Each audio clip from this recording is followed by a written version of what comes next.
You're listening to Stealing from Wizards, Volume 2, Burglary, by R.A. Consul.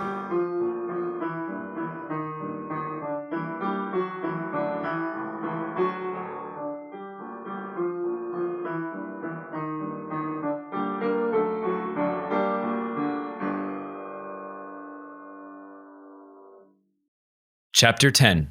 Fall Guy. Being startled awake in the middle of the night is a miserable experience.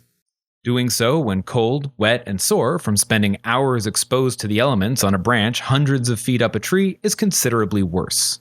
Worse still is the sudden sensation of no longer being in that tree. Kuro was falling. There is an important distinction to be made between falling from a great height and jumping from a great height. Jumping implies a degree of planning, preparation, and orientation. Falling has none of those luxuries. This fall was worse than most, as Kuro spent the first few moments sorting out what exactly had happened. He had fallen asleep in a tree. Someone had shouted his name. In his surprise, he had slipped from his perch and was tumbling earthward. Once that had been worked out, he had to determine which way was down.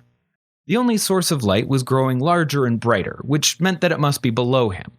He hoped it was near the ground. He locked his eyes on it and thrashed his limbs to make his body face the right way while he started to gather wind beneath him to cushion the fall. While a couple hundred feet is a very long fall in terms of distance, it's not long at all when measured in seconds, and Kuro was not fully prepared for the ground when the two of them met. His landing wasn't fatal, but neither was it elegant. The impact knocked the wind from his lungs, wrenched his knee and shoulder, and bloodied his nose.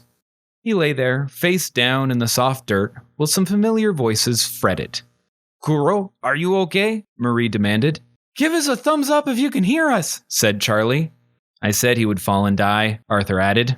There was a fourth, unexpected voice in the party, a familiar, nasal voice full of impatience. "I can see you breathing," said Vice Principal Flint.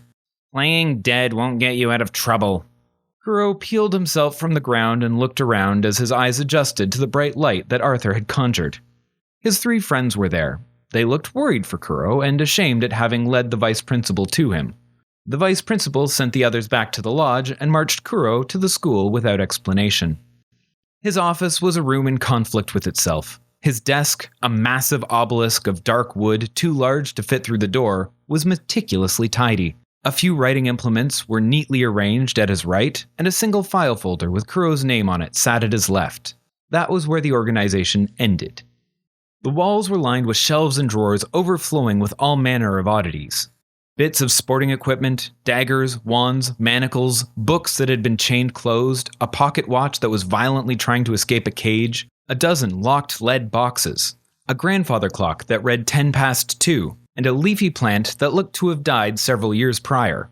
There were piles of armor in one corner and an armoire in the other, with a regular thumping sound coming from within. It looked as though everything that had ever been confiscated from a student lived on in this room in perpetuity. It reminded Kuro of the Lost and Found in the Granite Citadel, but with far less charm and fewer goblins. Kuro was directed to a stiff wooden chair, which was too tall for him, so his feet were left dangling.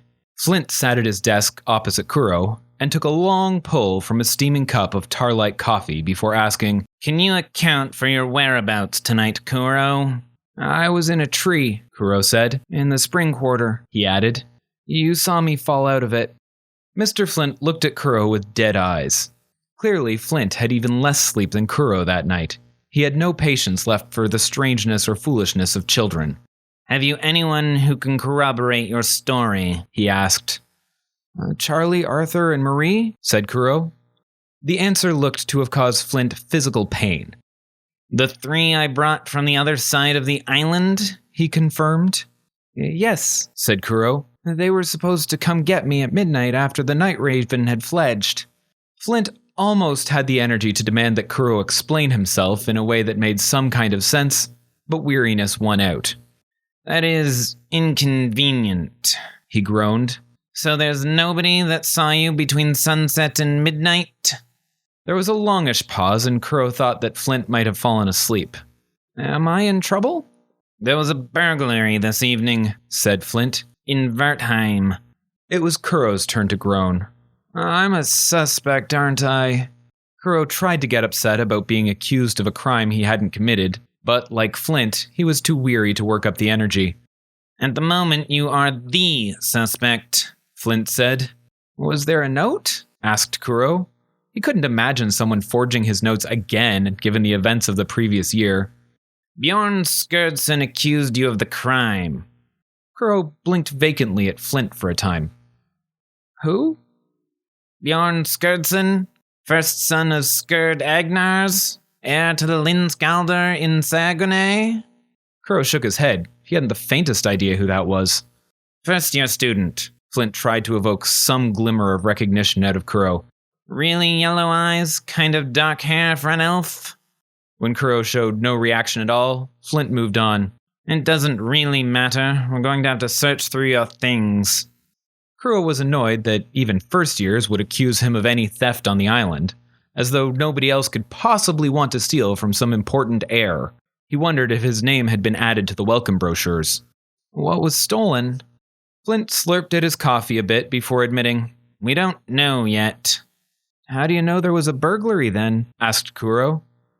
"The room was turned upside down," said Flint. "Drawers dumped, bedding torn apart, closets emptied, bags opened." He trailed off. "I'm going to need you to empty your pockets while I search your bag." It was horribly unjust. Kuro had done nothing. He knew nothing. And the only reason he was being accused was that he had been framed for thefts the year prior. Some rich kid had accused Kuro, and now Kuro had no defense but to have every one of his meager possessions rifled through. Kuro turned out his pockets, dumping a collection of scaly cedar leaves and bits of bark that had collected in them during his climb, and turned over his book bag to Flint. Flint upended the bag and, when nothing fell out, looked inside. Finding a room nearly as large as his office within, the last of his willpower gave out and he collapsed in exhaustion, resting his forehead on the desk, groaning softly. "I'll have it back to you tomorrow." Thank you for listening to Stealing from Wizards. If you liked our show, please consider rating or reviewing on iTunes. If you want to support this podcast or just can't wait for the next chapter, the full book is available on Amazon, Kobo, and Indigo. Our theme music was written by Camille Saint-Saëns, transcribed by Franz Liszt, performed by Rebecca Verdun, and used with permission. This episode was produced by Jim Tigwell.